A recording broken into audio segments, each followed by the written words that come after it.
వాస్తవానికి మన సిరిసిల్ల పట్టణంలోనే కాదు రాష్ట్ర వ్యాప్తంగా ఇట్లాంటి కమ్యూనిటీ హాల్స్ బ్రహ్మాండంగా కేసీఆర్ గారి ప్రభుత్వంలో వేలాదిగా కట్టుకున్నాం. హైదరాబాద్ మహానగరంలో అయితే ఒక్కొక్క కమ్యూనిటీ హాల్ ఇట్లాంటిది దగ్గర మల్టీపర్పస్ కమ్యూనిటీ హాల్ అని చెప్పి 4-5 కోట్ల రూపాయలతో కూడా బ్రహ్మాండంగా నిర్మాణం చేసుకున్నాం. ఇక్కడ సిరిసిల్ల పట్టణంలో వార్డుకు ఒకటి చొప్పున ఇట్లాంటి మంచి కమ్యూనిటీ హాల్ ఎక్కడ జాగా ఉంటే అక్కడ కట్టాలని ప్రయత్నం చేసినాం. అందులో భాగంగా ఇక్కడ 85 లక్షల రూపాయలతో మరి ఇట్లాంటి మంచి కమ్యూనిటీ హాల్ నిర్మాణం చేసి అందుబాటులోకి తీసుకొని రావాలి తొందరలో ప్రయత్నం కూడా చేయడం జరిగింది. సరే, కొన్ని భూమి మీద చిక్కులు, రకరకాల చికాకులు పెట్టినా దారుణం అరుణ గారి పట్టుదల వల్ల, ఆమె గట్టిగా ఎంబడబడడం వల్లనే ఈరోజు జరిగిందనే విషయం వారికి వాళ్ళందరికీ మీ అందరికీ తెలియజేస్తూ, ఒకసారి కొంత గట్టిగా వెనకాల ఆడపిల్లలు చప్పట్లు కొడతలేరు.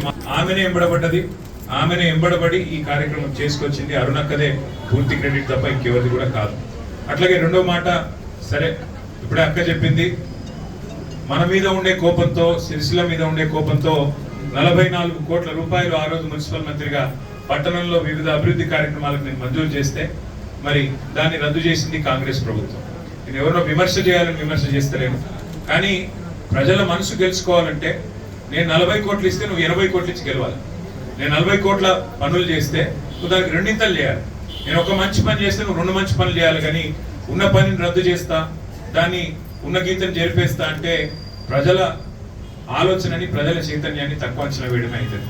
అందుకే సిరిసిల్ల మున్సిపల్ ఎన్నికలు మనం జరిగితే బ్రహ్మాండంగా గతంలో జరిగిన పని, అట్లాగే గతంలో కేసీఆర్ గారి ప్రభుత్వంలో సిరిసిల్ల పట్టణంలో జరిగిన అభివృద్ధి, వీటన్నిటిని కూడా దృష్టిలో పెట్టుకొని ప్రజలు మంచి మెజారిటీతో మళ్ళీ మన పార్టీని గెలిపించి వాళ్ళ మున్సిపల్ చైర్మన్ గా మరి మళ్ళీ మనకే అవకాశం ఇవ్వడం కూడా జరిగింది.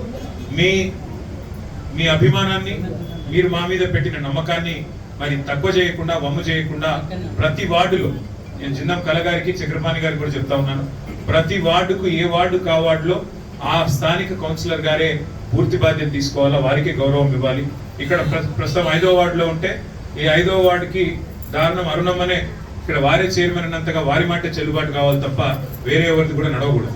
అట్లాగే వేరే వార్డులలో కూడా అక్కడ స్థానిక కౌన్సిలర్ ఎవరైతే ఉన్నారో వారికే గౌరవం ఇచ్చి, వారికే పెద్దపీట వేసి, ఎందుకంటే స్థానిక ప్రజల సమస్యలు వారికే ఎక్కువ తెలుస్తుంది.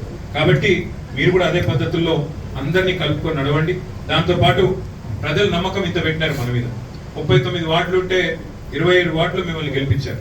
ఒక 3-4 వార్డులో అయితే దగ్గరకు వచ్చి 20 ఓట్లతో, 40 ఓట్లతో ఓడిపోయినాయి 4 వార్డులు. అంటే 39లో దగ్గర మీరు 30 పైచిలకు గెలిచే పరిస్థితి వాళ్ళ పట్టణంలో ఉంది. అంటే మీ మీద ఎంత నమ్మకంతో మీకు అవకాశం ఇచ్చినారో అర్థం చేసుకొని దయచేసి ఒకరికొకరికి ఎలాంటి పురపచ్చాలు లేకుండా కలిసి పనిచేయాలని కోరుతూ, మా ఆడబిడ్డలందరికీ ముఖ్యంగా నిన్ననే అంతర్జాతీయ మహిళా దినోత్సవం జరిగింది. మరి మహిళా దినోత్సవం తెల్లారే ఈ కార్యక్రమం చేసుకోవడం సంతోషం. కాకపోతే ఇట్లాంటి వాటిని కట్టుడు అల్పెట్ పని, కానీ వీటి మెయింటెనెన్సే బాగా ఇబ్బంది. నేను అరుణక్కను కూడా కోరుతా ఉన్నా, మీరు ప్రతి 10 రోజులకి, ప్రతి 15 రోజులకు ఒకసారి ఇక్కడ రండి. ఇక్కడ మెయింటెనెన్స్ ఎట్లున్నది ఏందో చూడండి. ఏమైనా ఇబ్బంది ఉంటే మున్సిపల్ కమిషనర్ గారికి చెప్పండి. తప్పకుండా మెయింటెనెన్స్ కూడా మనం బాగా చేసినట్టయితే రావడానికి పోవడానికి బాగుంటుంది. ఇంకోటి చిన్న ఫంక్షన్లు, చిన్న కార్యక్రమాలు అన్ని కూడా ఇక్కడనే జరిగేటట్టు వార్డుకు సంబంధించి ఇప్పటి నుంచి పెట్టుకోవాలి. స్థానిక ప్రజల అవసరాలకు తగ్గ విధంగా వాడాలని చెప్పి కోరుతూ, మీరు మా మీద పెట్టుకున్న నమ్మకాన్ని వమ్ము చేయకుండా తప్పకుండా సిరిసిల్ల పట్టణాన్ని మరింతగా విస్తరిస్తూ మీ మనసు మళ్ళొకసారి గెలుచుకునే ప్రయత్నం తప్పకుండా చేస్తామని. Thank you.